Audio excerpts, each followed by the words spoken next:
Assalamualaikum warahmatullahi wabarakatuh. Perkenalkan, nama saya Putri Vina Puspita, NPM 197540019, Prodi Agribisnis Pangan, jurusan Ekonomi dan Bisnis, Politeknik Negeri Lampung.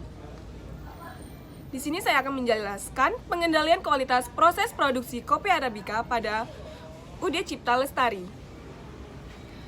Saat ini, kualitas telah menjadi pertimbangan utama bagi seorang konsumen untuk memenuhi kebutuhannya. Hal ini karena pada era globalisasi seperti sekarang ini, jumlah produk sejenis yang beredar di pasaran sangat banyak dan rata-rata produk tersebut memiliki harga dan fungsi dasar yang sama. Jadi, satu-satunya dimensi yang dapat digunakan untuk membedakan produk sejenis tersebut adalah kualitas produk tersebut. Secara umum, tahapan produksi kopi Arabica bersifat homogen atau sama.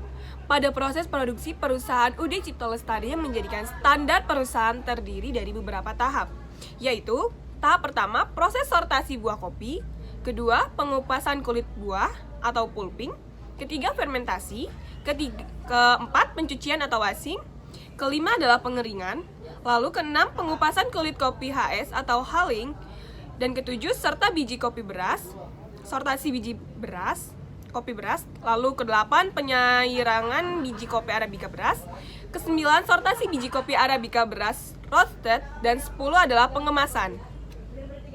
Lalu berikut ini adalah standar kualitas produksi kopi Arabica di UD Cipta Lestari, dikategorikan ke dalam warna, bentuk, gramasi, dan kemasan.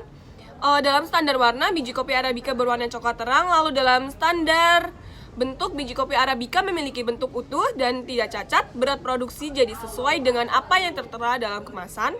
Lalu dalam gramasi, berat bersih yang ditetapkan untuk produk kopi Arabica Café de Baldi Variant Blacks Double Roasting oleh perusahaan adalah 1000 gram, sedangkan berat kotornya adalah 1025 gram.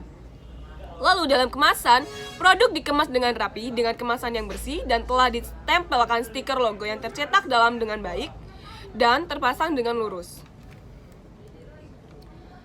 Lalu dari 1250 bungkus biji kopi Arabica Café de Baldi Variant Blacks Double Roasting yang diperiksa selama bulan Agustus sampai September 2018, terdapat 37 bungkus produk yang mengalami kecacatan, sehingga proporsi kerusakan produk rata-rata pada UD Cipta Lestari adalah sebesar 0,0296 atau 3%. Batas kendali kecacatan biji kopi Arabica Café de Baldi Variant Blacks Double Roasting pada bulan Agustus sampai dengan September tahun 2018.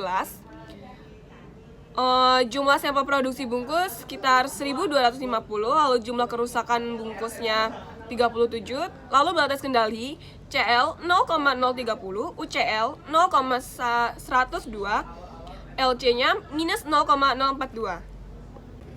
Agar lebih jelasnya dapat dilihat dengan rincian perhitungan untuk mendapatkan Central Line atau CL, Upper Control Limit atau UCL, dan Lower Control Limit atau LCL adalah sebagai berikut.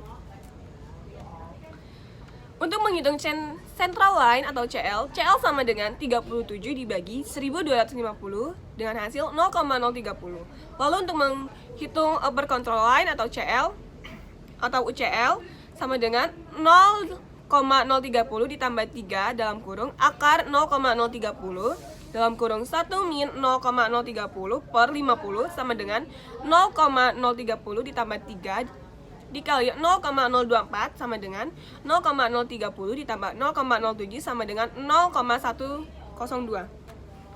Lalu untuk menghitung Lower Control Limit atau LCL, LCL sama dengan 0,030 diambil 3 dalam kurung akar dari 0,030 dalam kurung 1 min 0,030 per 50 sama dengan 0,030 min 3 dikali 0,024 sama dengan 0,030 dikurang 0,072, lalu menghasilkan min 0,042.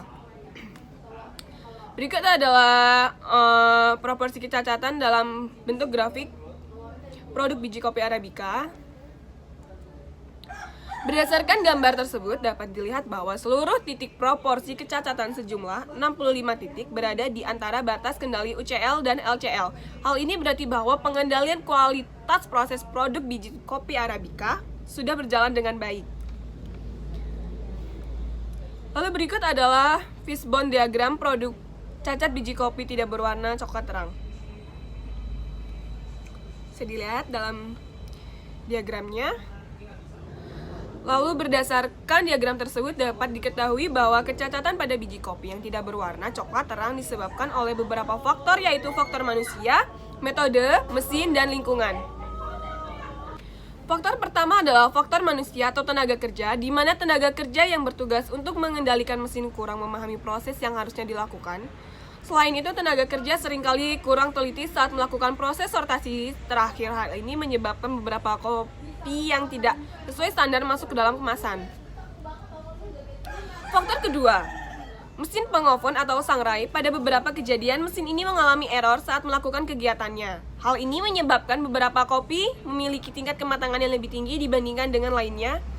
Faktor ketiga adalah disebabkan oleh metode, di mana tidak semua tenaga kerja memahami metode atau instruksi yang ditentukan oleh perusahaan. Faktor terakhir adalah faktor lingkungan, di mana lingkungan kerja yang kurang nyaman akan menyebabkan tenaga kerja kurang konsentrasi saat melaksanakan tugasnya, misalkan saat melakukan sortasi manual. Lalu kita masuk ke dalam besarnya biaya kualitas. Adapun biaya pengawasan kualitas yang harus dikeluarkan perusahaan terdiri dari biaya perawatan bahan baku sejumlah 400.000 setiap bulannya dan biaya pemeliharaan peralatan atau mesin sejumlah 850.000 setiap 3 bulannya. Selain itu, perusahaan juga harus mengeluarkan biaya jaminan kualitas sebesar 1/4 dari harga jual rata-rata per bungkus produk, yaitu 120.000 per 4, yaitu sekitar 30.000. Lalu berikut ini adalah perbandingan biaya aktual dengan biaya optimum perusahaan. Dalam tabel tersebut, indikatornya adalah jumlah kerusakan, biaya pengawasan kualitas, biaya jaminan kualitas, total biaya kualitas. Terdapat aktual, optimum, dan selisih antara aktual dan optimum. Jumlah aktual 6.973.783,78 dan optimumnya 6.708.203,94 dan selisihnya 265.579,85. Berdasarkan tabel di atas dapat terlihat bahwa jumlah kerusakan aktual sebesar 148 bungkus kopi Arabica lebih besar dibandingkan jumlah batas kerusakan biaya optimum, yaitu sebesar 111,80 bungkus kopi Arabica. Namun untuk biaya pengawasan kualitasnya, biaya yang dikeluarkan untuk pengendalian kualitas optimum lebih rendah dibandingkan dengan biaya pengawasan kualitas optimum yang harus dikeluarkan, di mana selisihnya sejumlah 820.420,15. Sedangkan untuk biaya jaminan kualitas aktual yang harus dikeluarkan perusahaan terlihat lebih tinggi dibandingkan dengan biaya jaminan kualitas optimum, di mana selisih antara biaya jaminan kualitas aktual dan optimum adalah sejumlah 1.086.000. Lalu selisih total biaya kualitas aktual dengan biaya kualitas optimum sejumlah 265.579.085 perak, mengidentifikasikan bahwa pengendalian kualitas yang dilakukan UD Cipta Lestari masih belum optimal. Dari diagram tersebut kita bisa lihat bahwa selama periode tahun 2018 jumlah kerusakan produk pada perusahaan UD Cipta Lestari adalah sebesar 148 bungkus kopi Arabica. Untuk dapat mempertahankan kualitas perusahaan telah mengeluarkan biaya-biaya sebagai berikut, yaitu biaya pengawasan kualitas atau QCC sejumlah 2.533.783.078 perak dan biaya jaminan kualitas QAC sebesar 4.440.000, sehingga total biaya kualitas TQC adalah 6.973.783.000. Apabila dibandingkan dengan biaya kualitas optimum, di mana biaya pengawasan kualitas pada titik optimum atau QCC adalah sejumlah 3.354.203,94 perak, sedangkan biaya jaminan kualitas optimum QAC sejumlah 3.354.000, sehingga total biaya kualitas optimum TQC sebesar 6.708.203,94 perak. Dari analisis biaya tersebut dapat disimpulkan bahwa pengawasan kualitas yang dilakukan masih kurang optimal. Hal ini terlihat dari besaran biaya kualitas aktual yang lebih tinggi dibandingkan biaya kualitas optimum perusahaan. Lalu kita masuk ke dalam rekomendasi atau usulan perbaikan kualitas.